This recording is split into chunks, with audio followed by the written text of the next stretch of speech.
from? I'm originally from Michigan, born and raised. Really? Yeah, Detroit, right in Westland, in between Detroit and Ann Arbor. Joined the Marine Corps in 2000. Got on a show in 2003 called American Idol. Got up to Did you number really? 4, top 4, fourth place.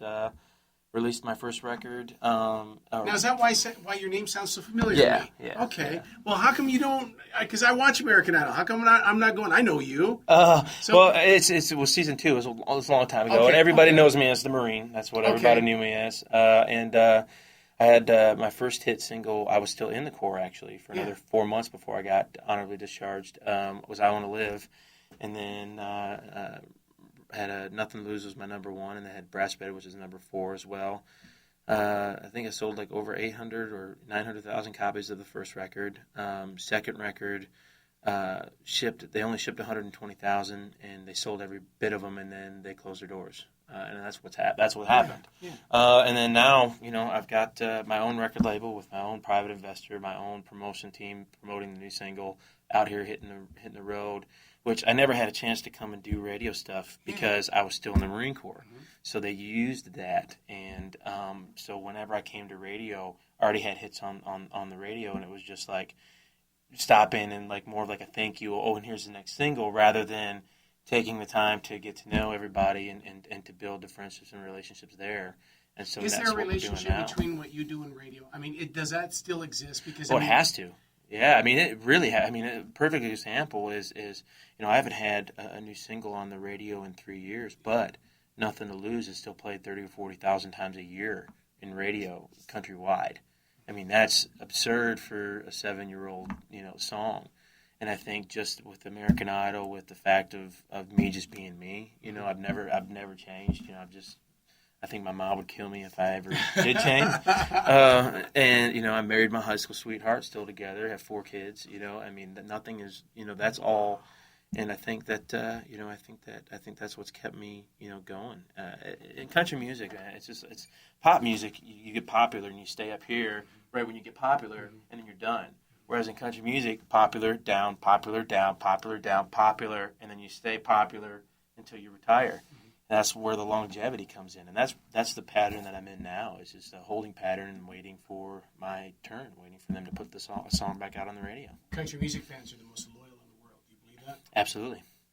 And that's what I was trying to tell. I was trying to tell Jeff. There's a lot of people, like you just said, that know my name. The name rings the bell.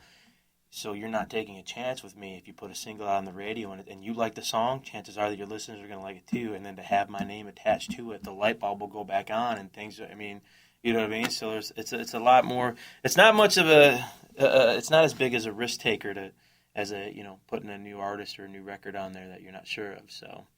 And even the biggest country stars like Dirks and Jason and Luke and everything, being on a TV show where 41 million people saw you and know your name is a huge advantage, especially when you get something back out there on the radio and then the name's attached to it and then they put 2 and 2 together. So just trying to keep my head above water long enough to. I remember cutting commercials for Coyote Joe's for Luke, Brian, and all those guys, and now look at them. Yeah. I mean, you guys grow so quickly. I mean, what do you remember where you were, or because they say that Keith Urban remembers everybody. Right. Will you do the same thing? I've like I said, when I first came to country music, I was in a whirlwind. I had a lot of people around me. I didn't get to go through the same thing, right. So I didn't have a chance to really engage, and engaging people is what makes you remember them better. So I didn't have that chance, but now going around and doing this now, absolutely, I'm realizing that I'm remembering people, remembering faces, remembering things that I've done, which is extremely, extremely important. I mean, I remember when, this is funny, but I started when I was 23, 24, which was really young. That's what you look like you're now, 22, yeah, 24. Yeah. What are you now? I'm 32. Oh, my God. Yeah. Shaved my face, I'm back to 24. But that's why I grow it out long. I got a baby face. I got lucky. But no, I mean, when I was playing the when I was the big headliner at shows, in 2005 and 6, Luke, Brian, and Jason were opening for me. And to see, and when they were opening for me, they were the same age then as I am right now. So it's really odd to and I think that's another thing that I have a leg up on coming out with some new stuff is the fact that, I'm 32 years old, and that's what Jason was, and Luke was 4 or 5 years ago, and 3 or 4 years ago when they were just starting to, their brand was just starting to head up the mountain. So. But you stopped to give your life to this country, though. I did. Dude. I mean, come on. Thank you for that. Well, thank you. And that's going to pay off. It has already in so many ways. I mean, that's one of the only main reasons why I was ever on American Idol, because I had a story. I was an active duty Marine, getting ready to go into war. What kind of? I'm not naive to the fact that it's a lot of what we do is a lot of backstory and perception, and they could use that, but it also taught me a lot of things. It taught me like all the hard things that I'm going through right now.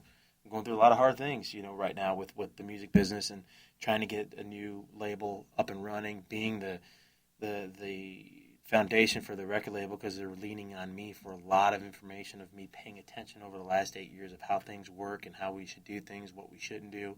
So it's very stressful, but because of the Marine Corps, I think that's what I function best in, when I'm the one that has to be relied on to execute and do what needs to be done. I think I function best. Well, you went out there, you earned some scars, and now you can go out there and now you can take those scars and say, I did it. Exactly. I've lived life. I know what it's like to be on the edge where your life is in danger, and now you bring it back to real people.